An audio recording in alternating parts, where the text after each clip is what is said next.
There was a time when wearing a bikini on screen wasn't just a fashion choice. It was a statement, a risk, a revolution. Long before social media, before red carpet photos went viral, and before celebrities owned their narrative on Instagram, the bikini lived in a very different spotlight, one shaped by the media, the movies, and the public gaze. In post-war Hollywood and beyond, women who stepped into a bikini weren't simply trying to look good. Often they were pushing back against expectations, against typecasting, against an industry that tried to define them, and often shrink them.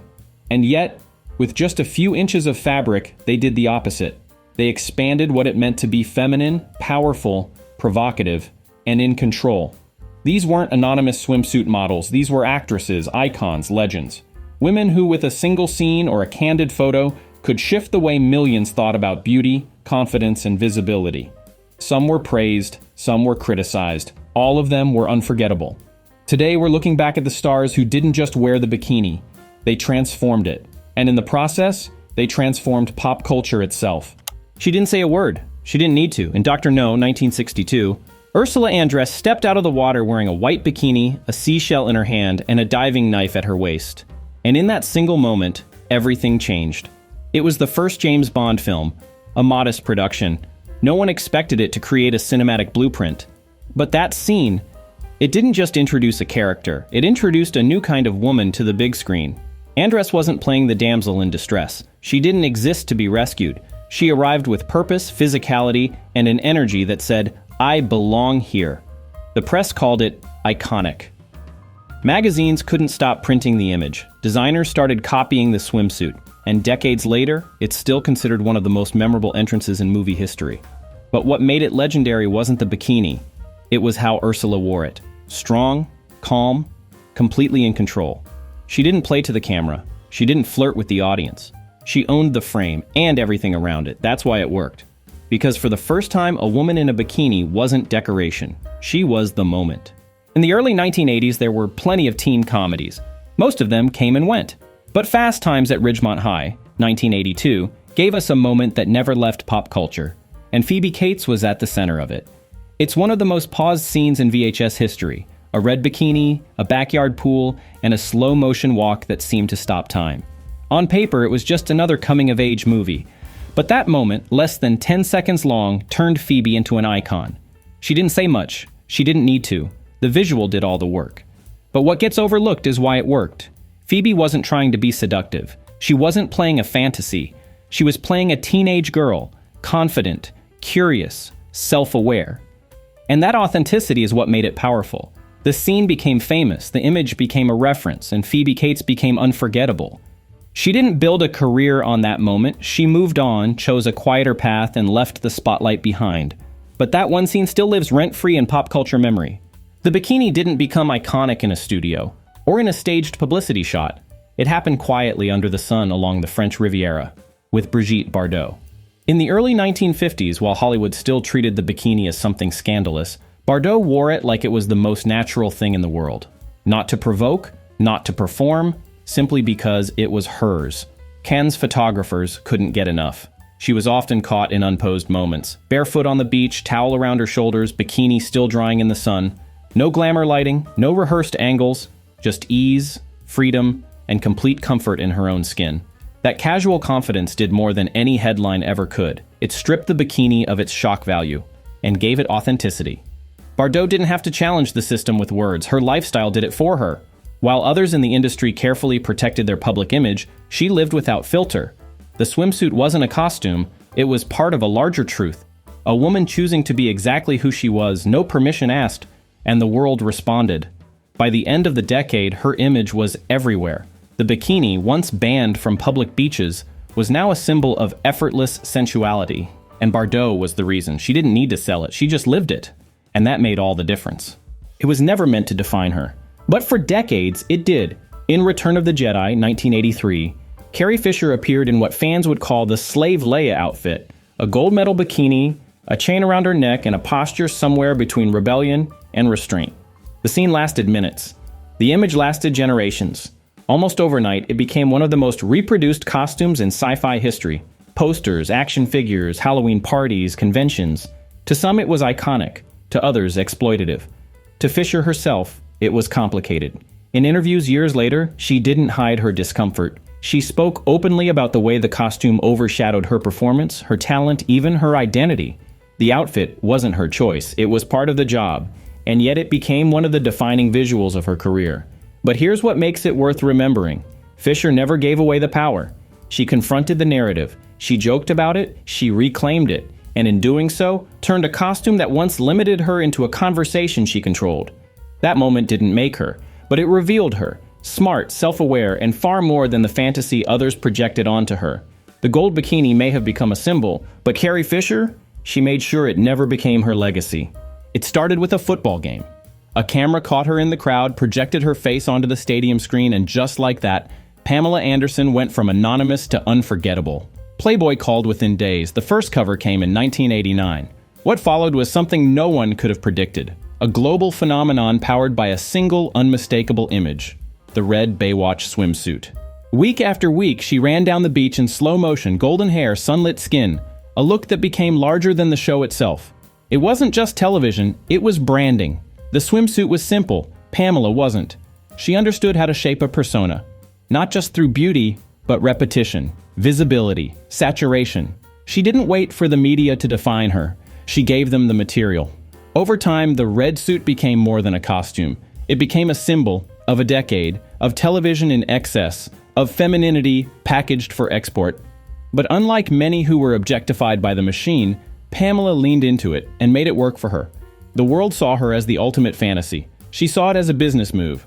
With 14 Playboy covers and a pop culture empire behind her, Anderson didn't just wear the bikini for attention. She used it to build something. And while critics often missed the strategy, the results spoke for themselves. In the 90s, no one owned the beach quite like her. Not because of what she wore, but because she understood exactly how it worked. Some stars needed a scene. Sophia Loren only needed a glance. In the 1950s and 60s, while the bikini was still navigating the line between scandal and style, Loren wore it like an afterthought. Something casual, practical, almost secondary, but that's what made it unforgettable. She appeared in beach photos and vacation footage not as a posed pinup, but as herself. Graceful, unshaken, completely centered. The gaze was direct, the body language unbothered. She didn't perform for the camera, she allowed it to be there. And in a time when femininity was often staged, soft smiles, tilted heads, carefully arranged posture, Loren's presence was strikingly grounded. There was no need to smile for approval, no need to flirt with the frame. The bikini didn't make the moment bold, she did. While many actresses were trying to fit into what the bikini represented, Loren redefined it simply by ignoring the conversation altogether. Beauty wasn't something she chased, it followed her. And that confidence, that stillness, that command, it turned every candid into an icon. No slow motion, no setup, no art direction, just a woman, in full control of how little she needed to try. For most stars, the bikini was about youth, freshness, risk. For Elizabeth Taylor, it was about something else entirely. Wealth, confidence, and presence. In the 1960s and 70s, Taylor was photographed poolside in bold-patterned bikinis, diamonds still on, sunglasses oversized, cocktail in hand. There was no attempt to play it down. She leaned into the spectacle. Her look wasn't minimalist. It was maximalist. The message was clear. You could have the fame, the beauty, the scandals, and still enjoy the sun like royalty. Unlike other actresses of her era, Taylor didn't use the bikini to prove anything. There were no strategic magazine covers, no curated photo shoots meant to reshape her image. These weren't moments meant for reinvention. They were glimpses of a woman who already knew exactly who she was. And that's what made them powerful. The swimsuit on her wasn't a trend or a marketing tool. It was part of her life. Just another expression of the same woman who wore furs to lunch and diamonds to dinner. She didn't wear the bikini to challenge standards. She wore it because she didn't answer to them. Before the bikini made headlines, Hollywood had already fallen in love with swimwear. And that was thanks to Esther Williams. A competitive swimmer turned movie star, Williams brought something new to the screen in the 1940s, athleticism wrapped in glamour. She wasn't lounging in the sun or posing on a beach. She was diving, flipping, racing, and looking flawless doing it. In films like Bathing Beauty and $1 Million Mermaid, the costumes weren't designed to be revealing, they were functional. But the effect was undeniable.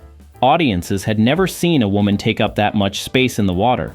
Not as eye candy, but as the center of the action. Her one-piece swimsuits became iconic not because they exposed, but because they celebrated movement, strength, and style in equal parts. Esther didn't wear swimwear to be looked at. She wore it to do something and still looked like a star. And in doing so, she opened the door for what would come later. Bikinis, beach movies, and the idea that a woman in a swimsuit could lead a scene, not just decorate it. She wasn't part of a trend, she created a genre. Claudia Cardinale never chased the spotlight, but when it landed on her, it stayed. In the 1960s, as the bikini gained visibility in cinema and fashion, Cardinale brought something different to the image: restraint. Where others leaned into performance, she offered quiet intensity. She didn't need to move much. Her stillness did the work. Often photographed on beaches or yachts in the south of Italy or France, Cardinale wore the bikini not as an invitation, but as a fact. She wasn't trying to provoke or distract. She simply occupied the frame, calm, composed, and impossible to ignore. Her screen roles echoed that presence. Women who were complex, self-possessed, sometimes unreadable. And the way she wore the bikini reflected that same energy: beauty with mystery, strength without spectacle. She didn't play into the era's louder aesthetics. She stood apart from them. The Mediterranean sun, the wind in her hair, the soft fabric of a two-piece, these weren't symbols of rebellion. They were expressions of someone already in control. In a decade full of stars trying to be noticed, Claudia Cardinale made herself unforgettable by never needing to ask for attention. Before the workout tapes, before the protest, before the legacy, there was a moment when Jane Fonda was simply an actress, young, electric, and redefining how femininity looked on screen. In the 1960s and early 70s, she was photographed often in swimwear, from beach vacations to fashion editorials, with a confidence that felt relaxed but intentional. The bikinis were minimal, the body language casual, but nothing about it was accidental. Fonda knew what her image meant, and even before her political voice became louder than her roles, she was already saying something, through every photo, every frame, every still. Then came Barbarella in 1968. The costume wasn't a bikini, but the effect was the same: exposed, surreal, absurd, and completely in her hands. She took what could have been pure objectification and turned it into theater. She didn't just wear the bikini because the era demanded it. She used it as one of many tools to attract, to distract, to question. It was never just about looking good, it was about control. Long before she was teaching the world to move, Jane Fonda was already mastering the art of presence, and the swimsuit was just one part of her vocabulary. She played a girl stranded on a tropical island, growing up, falling in love, and learning to survive. The film became a box office success in part because of its striking imagery: untouched landscapes, natural light, and minimal costumes that echoed the setting. She wore what the story demanded: simple beach-worn pieces that blurred the line between costume and environment.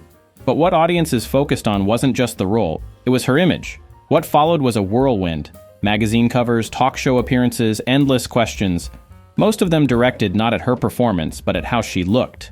It was a lot, and it came early. But Brooke didn't fade or break under pressure. She kept moving forward. Over time, she took more control of her narrative, choosing diverse roles, going to college, and later speaking with clarity and intelligence about how her career began. The swimsuit in her case wasn't just a visual, it became a conversation. And in the years that followed, Brooke Shields showed exactly what it means to grow up in public and still come out with a voice of her own.